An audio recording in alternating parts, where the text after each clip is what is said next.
YouTube, welcome to Cafe Enoma and welcome to our reaction to Dire Straits, and we are reacting to the song In The Gallery. This is our first time, so we'll take honest reaction and listen to this song of Dire Straits. Let's get started.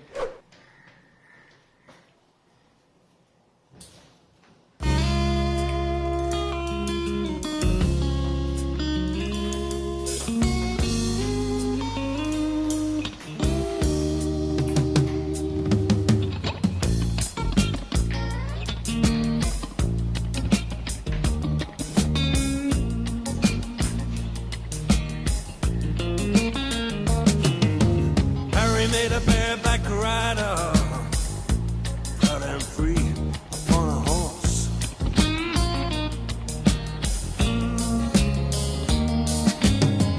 And a fine coal miner for the NCB that was.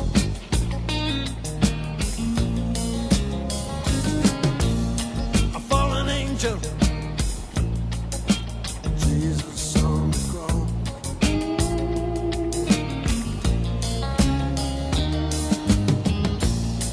Ballerina, should have seen her do the skaters' walls. Some people got to paint and draw. Harry had to work in clay and stone.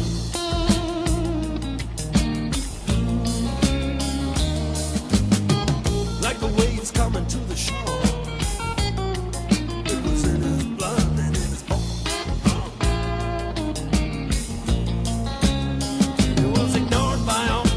Trendy boys in London, yes, and in Leeds. He might as well have been making toys. Strings of beads, it couldn't be.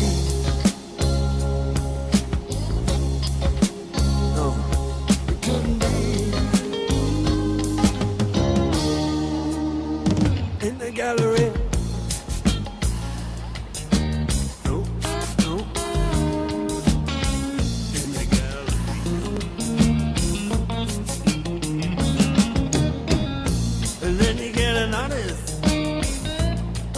Says he doesn't want to paint at all.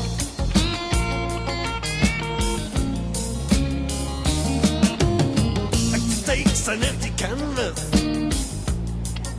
sticks it on the wall.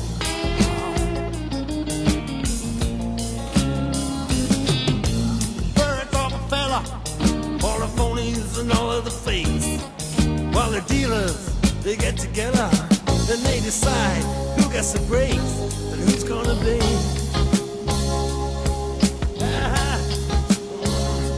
Who's gonna be? In the gallery.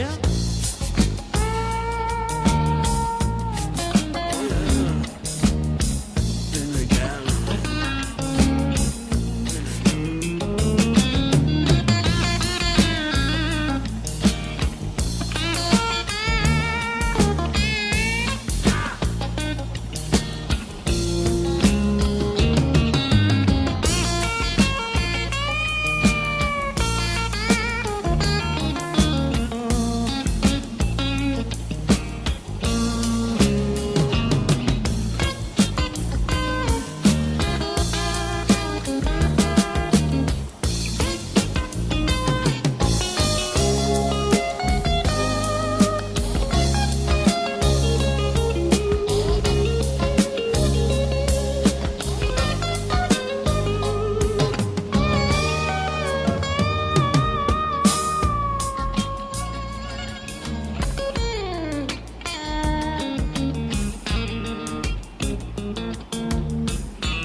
Compromise, no jump, no string.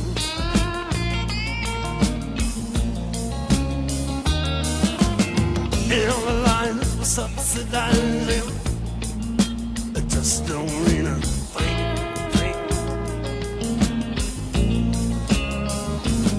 I got to say, he passed away, obscurity.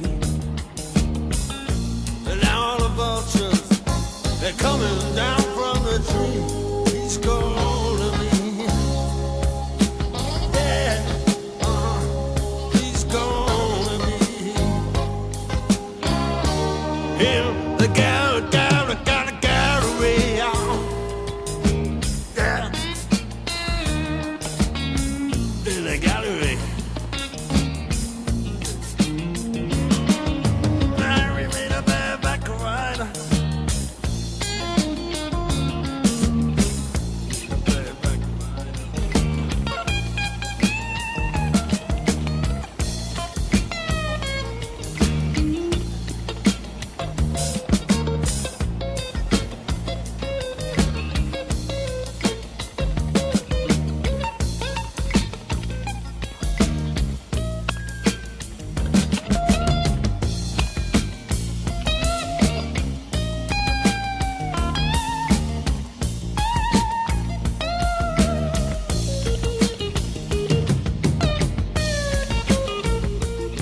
is different. This is different. This is toned down, very, very mild, very gentle, and they like to keep it that way throughout. They kept it the same at the same level of music, the volume, and everything throughout the song. It was reasonably long song, 6.5 minutes or so, somewhat 6 minutes plus, but it sounded good. It was kind of playful. It was. It had the groovy kind of sound to it, and I like the way he complemented the music. Generally, we say the vocalist is complemented by the music, but here the vocalist was complementing the music, I would say, because I like the guitar play, the way the guitars were playing, and especially the lead guitar. It had its own zone, it had its own space, and the vocals were just complementing the music that was creating an ambience kind of a thing. It's all about getting into this gallery. Wherever it is in the world, I think it has happened at some point or the other, by two artists that were really, really talented, but they never got their fair share of credit or acknowledgement while they were alive. And then once they are actually dead, there are so many vultures, just like the song talks about. They all come down from the trees and they start selling their art as if it belongs to them, or they are entitled to make that money. And it has happened with several people. There are so many examples, and in the West, I think the list can go endless. If we talk about it in today's modern time West, it is much better that lots of people got so much opportunity and they made their careers while they were alive and they were shining. Otherwise, whether it was William Shakespeare, whether it was Picasso, whether it was Vincent, what's his full name, I forget that, Van Gogh, or whether it was Galileo for his philosophies and his knowledge, whether it was Copernicus, whether it was Aesop's, none of these people actually got the acknowledgement they should have got while they were alive, or they didn't get the kind of respect, the credit that they should have got when they were alive. Even Albert Einstein, when he was alive, he wasn't a big deal. But now when he's dead and after dead and gone, and people studying and doing things, what he said, what the studies he came up with, they are more valuable to mankind today. So it was, I think, a pattern in the West, because of maybe the classism that existed so much, that people would not get the due credit while they were alive. Yeah, Albert Einstein may be an exception. I won't say he didn't get too much fame while he was alive. Yeah, definitely as far as art goes, when it comes to paintings, sculptures, even things like making vases and pottery, there's so many people who, created unique ways of making a vase. And unfortunately, someone robbed those ideas from them by working with them and then not giving credit to them. And then there's this weird thing about this patent system in the US especially, where it is, crazy things like even a voice communication device is patented to somebody who doesn't have a voice communication device. So there are so many patents which are given for ridiculous things, even how you swing on a swing.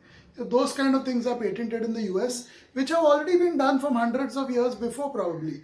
But somehow it is patented, and then anyone else who does it, oh, you've copied my patent, it's patent infringement. Yeah, so this song kind of talks about the art part of it mainly.